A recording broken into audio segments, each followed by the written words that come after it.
Early into the year following the events of the Infinite Crisis, Dr. Will Magnus, best known as the creator of the Metal Men, was kidnapped by the Intergang at the behest of the villain Egg Fu. The Doctor was taken to Oolong Island, where he and other famous scientists were forced to create weapons for the villainous organization. Dubbed the Science Squad, among their priorities was to target Black Adam, long considered a threat to Intergang, and so the Science Squad created beings they called the Four Horsemen of the Apocalypse to deal with this threat. The results were devastating. Amon was tricked into befriending a sentient crocodile named Sobek, who initially worked with the Black Adam family. He had Amon depower himself in front of the being, and the creature devoured the boy alive. Though he and the other horsemen fell before the might of Black Adam, Isis was also killed in the fray. As she died in Tethadam's arms, she had one final request for her husband: to avenge them all.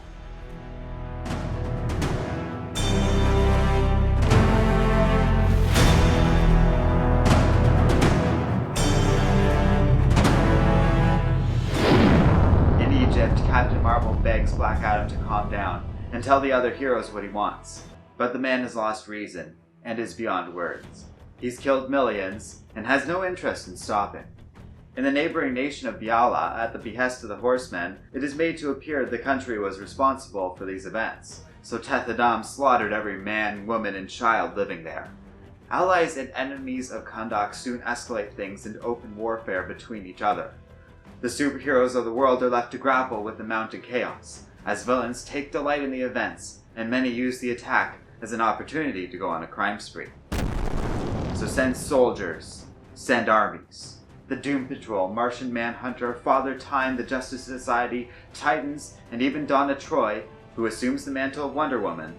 One by one, all fall before the unstoppable Black Adam, with many being killed along the way. Every major faction in Earth scrambles to put up some sort of means to defend themselves from Black Adam, who continues rampaging around the world. When he arrives in China, the country is quick to forbid other superheroes from entering its borders, even threatening outright war if anyone disobeys, and privately going so far as to consider nuclear attack on the rest of the world out of sheer desperation. They attempt to handle the villain alone, but in the time it took for you to hear all of this, Black Adam slaughtered their troops and even their own superhero team, the Grand Ten. One of the few survivors of this attack, August General Arden, having lost contact with Beijing, authorizes the superheroes of the world to assist, knowing they have no chance otherwise. Desperate to stop the conflict, Captain Marvel petitions the Egyptian gods who created Black Adam to rescind Tethadam's powers, but they refuse, openly blessing his actions. Hero after hero fall before the villain, until finally, Captain Marvel moves in with one final plan. With a well-timed telepathic attack from the Martian Manhunter, who overwhelms Black Adam with memories of Martian civilization being destroyed, Billy Batson successfully hits Black Adam with a bolt of magical lightning, guided by other mystical superheroes. In a devastating blow, Tethadam falls to Earth. Though he calls out the word Shazam again and again, nothing happens. For these days, Captain Marvel is the guardian of magic, and with it comes new abilities. So though Black Adam's powers couldn't be taken away, the magic word to unlock it has been changed to one only Billy Batson knows, and that he believes Tethadam will never, ever be able to guess.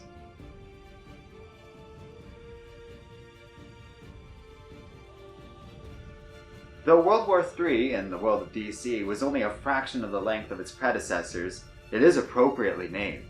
With numerous countries descending into chaos and open military action, countless millions dead at Black Adam's hands. In the twilight days of the New 52 run, World War III is a truly heartbreaking final, epic blowout to Black Adam's story. With 4 additional issues published as a sort of tie-in depicting some of the fighting and chaos during World War III, and an ending to Black Adam's story that, to this day, I just find so haunting. It's this part of the story that really stands out in my memory as the emotional crux of the entire 52 run. The writers of 52 do a great job at really getting you to fall in love with the Black Adam family, only for this family to be horribly and brutally killed, with the most innocent among them targeted. It hurts to read and watch it all unfold, and makes Black Adam's deadly retaliation while morally unjustifiable, very cathartic. You can really feel Black Adam's rage and frustration. And because he's a being who's basically Superman with all the additional powers of magic in general, but also all the powers of any given Shazam family member, they really let him lean into his powers and cut loose for this story. It results in some of my favorite parts of all of 52, right up there with some of the stuff concerning the Question and Booster Gold we've already covered. It also to me represents the positive side of what 52 was kind of all about, and that's modernization. A key part of the early 2000s in comics was truly firming up and finding a balance between the lighter, much more kid-oriented elements of DC's early history and the more sophisticated, adult-oriented comics that started taking over the company since the 1980s. It has been a long and difficult struggle for DC, Marvel, and other franchises as they navigate these untested cultural waters. And to this day it remains an issue that hasn't been completely sorted or figured out. And in all of this, 52 is perhaps the example I most regularly see cited and used when people talk about modernization in Action Comics. It's not the start or end of this modernization, but it is a prime example of it. Modernization can be very useful in taking an already cool and pretty dark villain like Black Adam and really fleshing out some of his character work and development, giving him a deeper and more meaningful history, but most importantly of all, letting him finally and truly unleashing his full power in a way no other villain really has had the chance to do before on Earth. Certainly not like this, not to this level, in the way where we're clearly meant to understand and feel exactly how we got to this point and why he's doing all these things, and also seeing all this destruction so explicitly. Like I said, I certainly understand why Black Adam is acting this way, even if I don't, personally approve. In the case of Black Adam, and even the events of World War III, this is how modern stuff can work well. It is edgy as hell and very dark, but not a miserable or overly depressing experience, at least not in my opinion. It's epic, and almost 15 years after the fact, still feels like a really bold and brave story for DC to have told. Black Adam truly became a superhero, and his family was devoured alive. And in turn, slaughtered children, killed superheroes, and rampaged across the earth. It really is one of my favorite character arcs in comic book history. The thing is, though, Black Adam is kind of the opposite side of how modernization is usually discussed in the context of 52. Because while Teth Adam's story, in my opinion, is an example of modernization in a more positive sense, usually people bring up 52 to discuss the more negative side of modernizing superheroes. And the most common example used in 52 when talking about modernization is Mr. Mind. In 1943, Fawcett Comics created Captain Marvel, Mr. Mind, and numerous other characters from the Captain Marvel family. These comics represent a huge part of early superhero history, and at their height, even outsold Superman. But over time, sales dropped, the company stopped making comics, and the characters were eventually purchased by DC. Due to Marvel eventually taking ownership of the Captain Marvel name, DC would go on to rename their superhero Shazam, as most people know him now thanks to the feature film. But the point being, this classic Golden Age character Mr. Mind went from looking like this in his original form to this in 52. Late in the game of this story, we learn that Booster Gold actually survived his apparent death and was working with Rip Hunter to expose and defeat his seemingly helpful drone Skeets, who is revealed to actually have been Mr. Mind all along. It reflects the larger patterns of Grant Morrison's writing body as a whole, bringing these obscure Golden Age superhero characters into the spotlight and making them totally terrifying in the process. When it comes to how Grant Morrison, or even other writers like Geoff Johns, Mark Waid, or Greg Rucka work, all of these writers have a history of taking older ideas and really putting fun or interesting modern spins on everything. So I actually find myself not truly that put off by Mr. Mind being turned into this monstrosity, especially knowing that nothing ever really stops anyone from bringing the old version back in another story or another version along if they so desire. Comics are and kinda should be free and liberal like that. It doesn't seem like that big a deal to me. Nostalgia aside, there really isn't any value in endlessly preserving or revering old books or characters that were created and largely designed to sell chewing gum to children that by now are long dead, by the way. I think the value and point in continuing to tell these stories and use these characters is to try new things and to push these characters in new directions, especially as our culture changes and grows over time. That's kind of what Grant Morrison's career is all about, and I applaud him for it. But it's true of 52 and its other associated writers as well. This is what Geoff Johns and Mark Waid do. Where I give way and agree a little bit with criticisms of modernization is in other corners of 52 or the DC comics that exist around this story. Little things like how World War III turns into a bit of a slugfest in its own miniseries, or how Ralph Dibny's character is a bit of a depressing nightmare in the first little bit of 52, hints that the larger DC universe was suffering from some problems that would only get worse as the company, at this point, was barreling towards the direction of the now infamous 2010 publication line called The New 52, named after 52 for a reason, by the way. As much as 52 is also kind of setting up another later event called Final Crisis, I think this is also a real precursor to the New 52 more than anything else, especially given that 52 is full of hints that the DC multiverse is returning after it was destroyed back in the 1980s during the Crisis of Infinite Earths. This is rambly for those that don't know DC details and little bits of history, but my point being, there are weaknesses to 52, ones that people don't often talk about. The bigger thing that we're kind of getting at too here is that beyond 52 itself, there's this bigger story of modernization going on within the company, and that's where the real problem lies. It's one thing when you have these stories in the hands of talented writers like those involved in 52. But when things get handed over to less talented people, or when there's less attention given to these stories or characters, well, that's when the problems of modernization start to really crop up.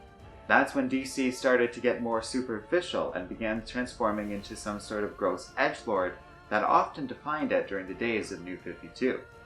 I would argue this has a lot less to do with 52 itself, but rather the editors at DC misunderstanding what was successful and great about 52 to begin with.